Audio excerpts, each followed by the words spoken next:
अंजलि भागी भागी tuition centre पहुंचती है, जहां गेट पर ही बाइक लगाकर अभय बैठा हुआ था। ओ मिस्टर, अपनी बाइक यहाँ से हटाओ, मुझे अंदर जाना है। लेकिन अंदर कोई नहीं है। कोई नहीं है? अमित सर कहाँ गए? उन्होंने बताया नहीं। मैं रोज उनसे ट्यूशन पढ़ने यहाँ आती हूँ। अमित सर की तबीयत अचानक खराब हो गई है, वो अस्पताल में है। लेकिन तुम्हें कैसे पता? कौन हो तुम? तुम्हें यहाँ पहले कभी नहीं देखा। मेरा नाम अभय है, मैं 12वीं का छात्र हूँ और इंजीनियरिंग की तैयारी कर रहा हूँ। मैंने कल यहाँ एडमिशन लिया है। आज यहाँ आया तो देखा कि यहाँ ताला लगा हुआ है। मैंने अमित सर को फोन किया तो उनके पिताजी ने बताया कि उनकी तबीयत खराब है। ओह, अमित सर की तबीयत अब कैसी है? चलो अस्पताल चलकर देखते हैं। अंजलि कुछ सोचने लगती है। क्या सोच रही हो? तुम घबराओ मत, मैं तुम्हें तुम्हारे घर पर छोड़ दूंगा। ठीक है। अंजलि अभय के साथ उसकी बाइक पर बैठकर अस्पताल पहुंचती है।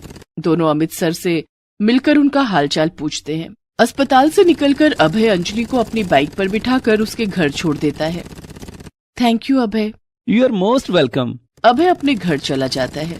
अंजलि भी घर आ जाती है और अपनी पढ़ाई करने लगती है। कुछ दिन के बाद ट्यूशन वाले अमित सर की तबीयत ठीक हो जाती है और वो फिर से ट्यूशन क्लासेस स्टार्ट कर देते हैं। अंजलि और अभय भी ट्यूशन पढ़ने आने लगे।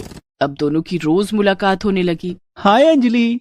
हाय अभय, कैसे हो? मैं ठीक हूँ, तुम बताओ तुम्हारी बोर्ड परीक्षा की तैयारी कैसी चल रही है? कुछ हेल्प चाहिए तो बताना, मेरे पास 10वीं के सारे नोट्स रखे हैं। ये तो बहुत अच्छी बात है।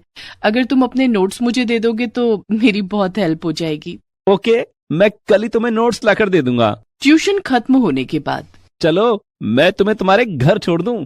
नहीं, मैं खुद चली जाऊंगी। अंजलि, अब हम दोस्त हैं, तुम बाइक पर बैठ जाओ, मुझ पर भरोसा रखो, मैं तुम्हें नहीं गिराऊंगा। अभय की इस बात पर अंजलि को हंसी आ जाती है और वो उसकी बाइक पर बैठ जाती है। अभय उसे उसके घर छोड़ देता है।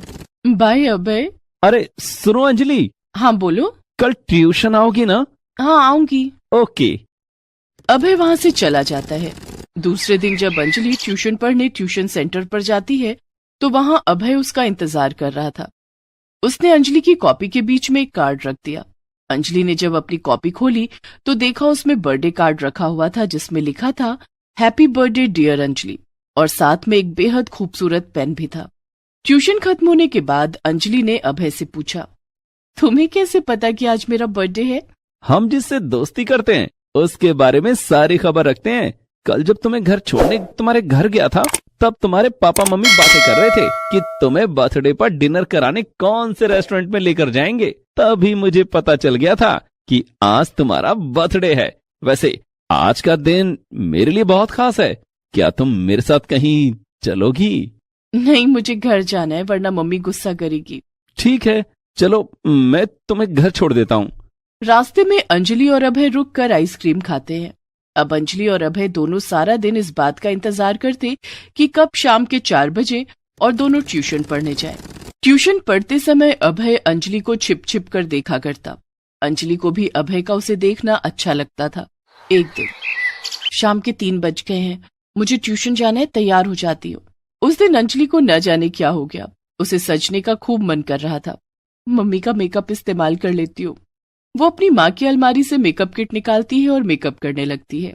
उसके बाद अच्छी सी ड्रेस पहनकर ट्यूशन पढ़ने के लिए निकल जाती है।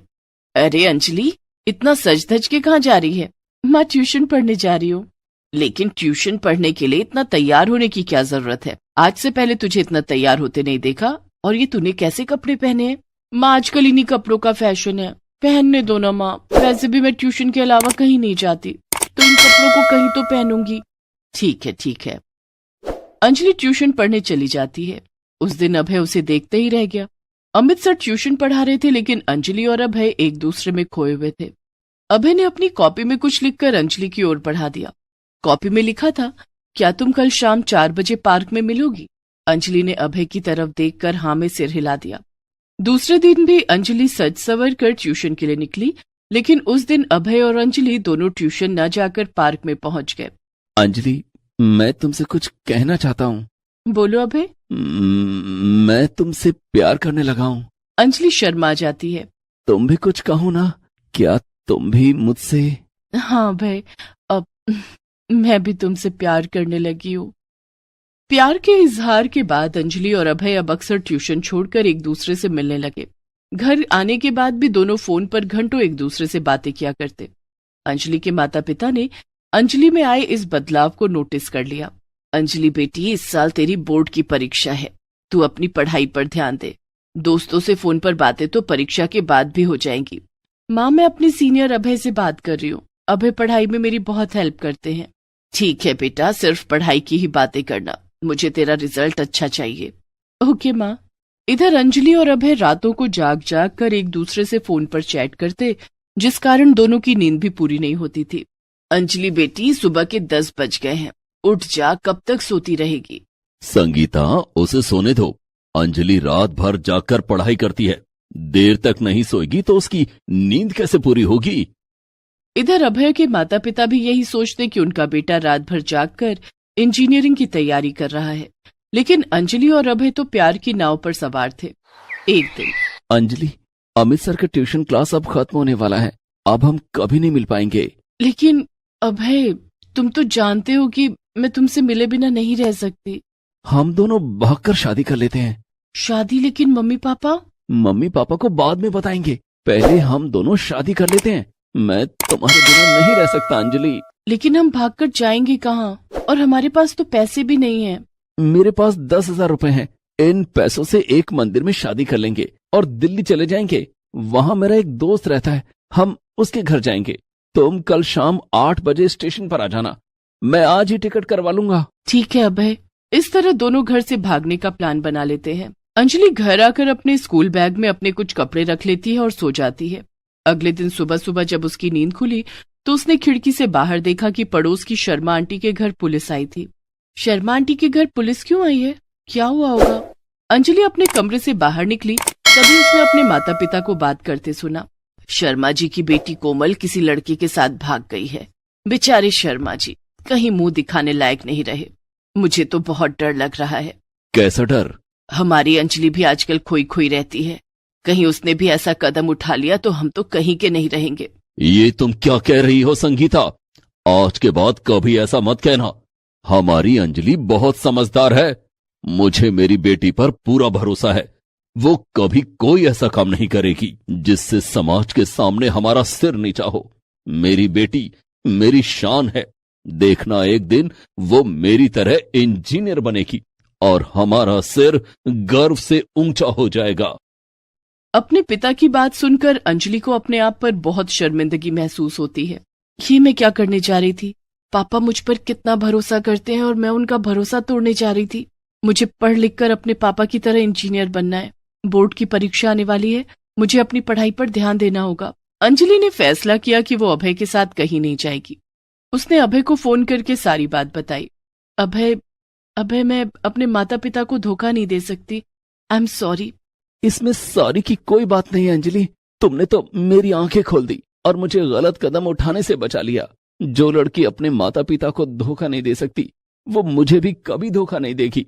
मैं तुमसे वादा करता हूँ, आज से मैं अपनी पढ़ाई पर ध्यान दूंगा और तुम भी अपनी पढ़ाई पर ध्यान देना। जिस दिन इंजीनियर बन जाऊंगा उस दिन तुम्हारे माता पिता से तुम्हारा हाथ मांगने आऊंगा। बस तुम मेरा इंतजार करना।